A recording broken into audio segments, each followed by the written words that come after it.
May 29, 1453. The last Byzantine emperor strips off his purple robe, takes up his sword, and vanishes into the crowd of Turkish soldiers pouring through the walls of Constantinople. His body would never be found. But here's the interesting part. The empire itself didn't vanish in that instant. Fragments of Byzantium would hold on for years to come, and its cultural legacy would outlive the conquest by centuries, even reshaping the course of European history. Today, we're going to unpack what actually happened to Byzantium after the fall of its capital, to its people, its territories, its religion, and the culture that had defined the face of the Mediterranean for 1,000 years. To understand what happened after 1453, you first need to understand the state Byzantium was in when it got there. Long before the capital fell, the Byzantine Empire had already become an empire in name only. It once controlled territory stretching from Spain to Persia. By the mid-15th century, all that remained was Constantinople itself, a handful of islands in the Aegean, and a small piece of the Peloponnese. There were several reasons for the decline. The Fourth Crusade of 1204, when Crusaders, instead of fighting Muslims, sacked Byzantium itself, seized Constantinople, and installed a Latin empire there for 57 years. Byzantium never fully recovered from that blow. Constant civil wars between rival claimants to the throne, which drained the treasury and the army. Economic decline. Trade in the region was controlled by the Venetians and Genoese, not by the Byzantines themselves. The Ottoman advance, which by 1453 had already swallowed nearly all Byzantine lands in the Balkans and Asia Minor. By the time of the siege, Emperor Constantine XI Palaiologos ruled over what contemporaries wryly called an empire without an empire. In essence, a single fortified city of about 50,000 people, surrounded on all sides by an Ottoman state with millions of subjects. When Sultan Mehmed II brought a 100,000-strong army and the largest artillery train in Europe up to the city walls, the outcome was all but decided in advance. Constantine XI had spent his final months desperately appealing to the Pope and to Western Europe for help.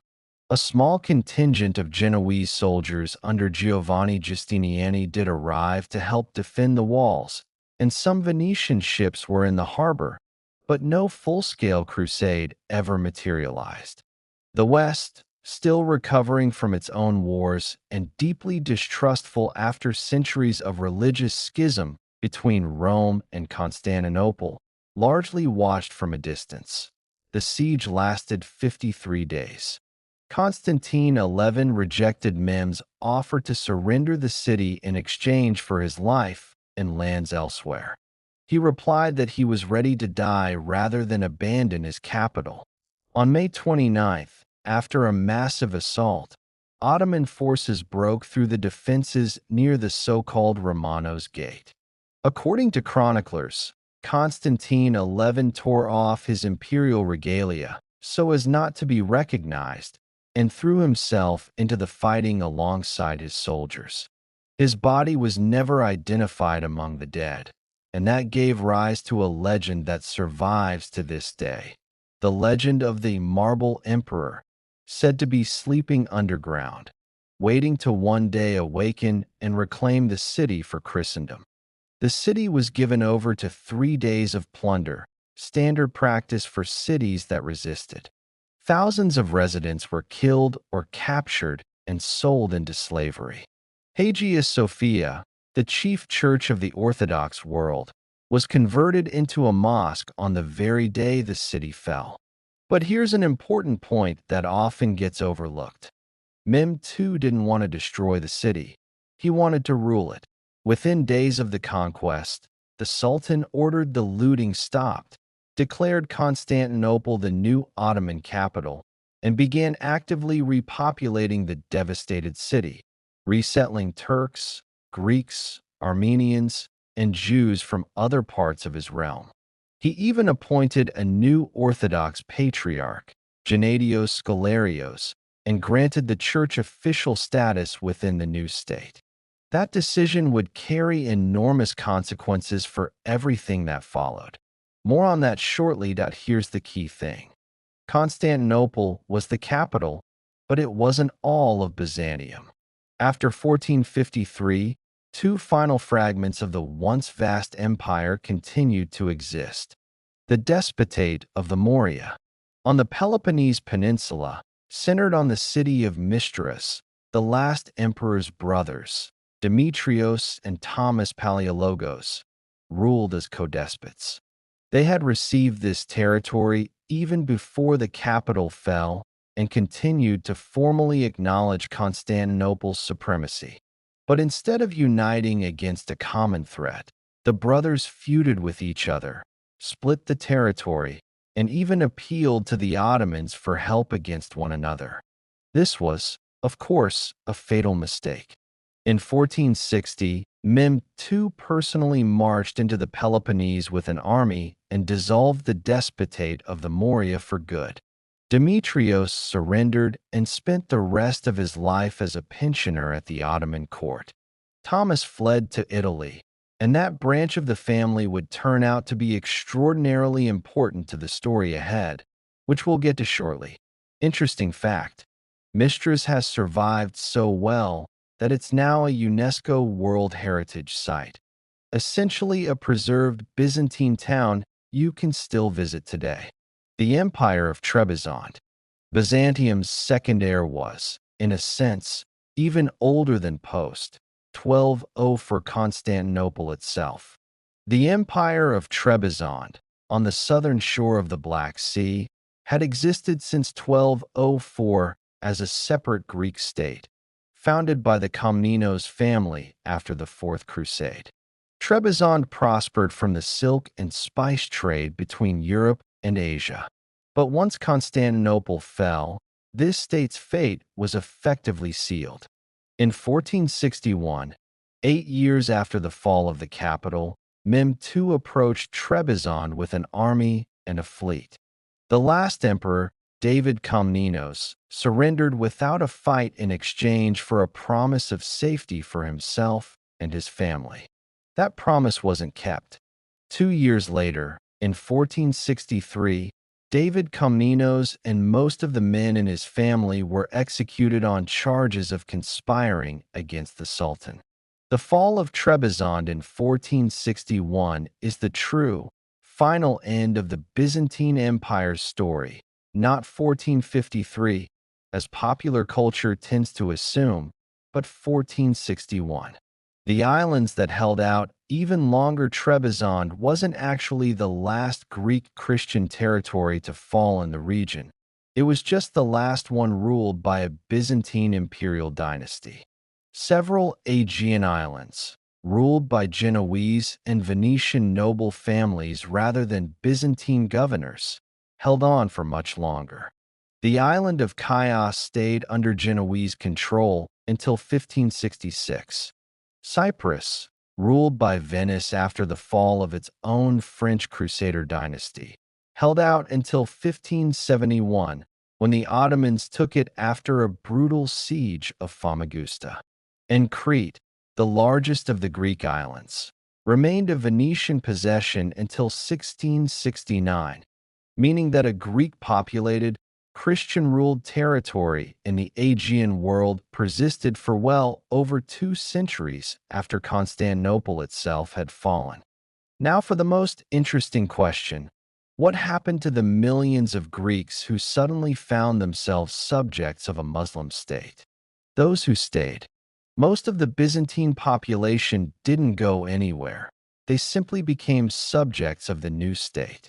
The Ottomans introduced what became known as the millet system. Non-Muslim religious communities were granted the right to self-govern matters of faith, education, and personal status, in exchange for paying a special tax called the jizya. That meant the Orthodox Church didn't disappear. Quite the opposite, it gained an unexpected form of privilege.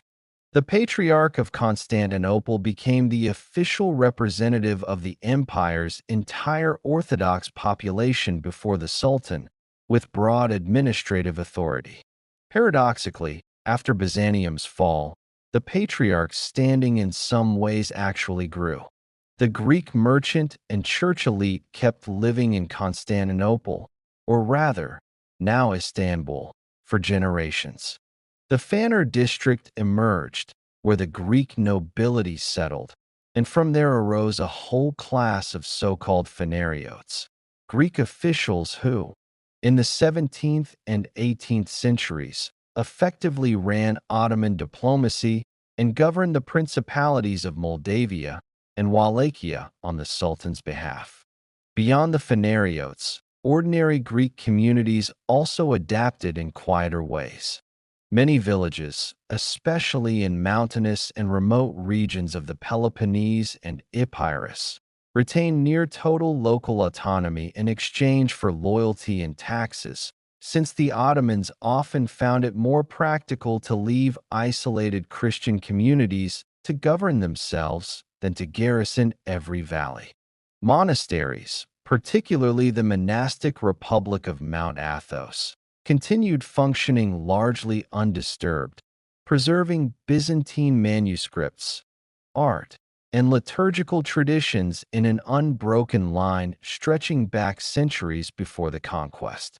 Those who fled, a significant part of the Byzantine intellectual elite, however, left the empire before and immediately after 1453, seeking refuge in Italy. And this is where something enormously important for the whole of European history takes place. Greek scholars carried with them manuscripts of classical authors, Plato, Aristotle, Homer.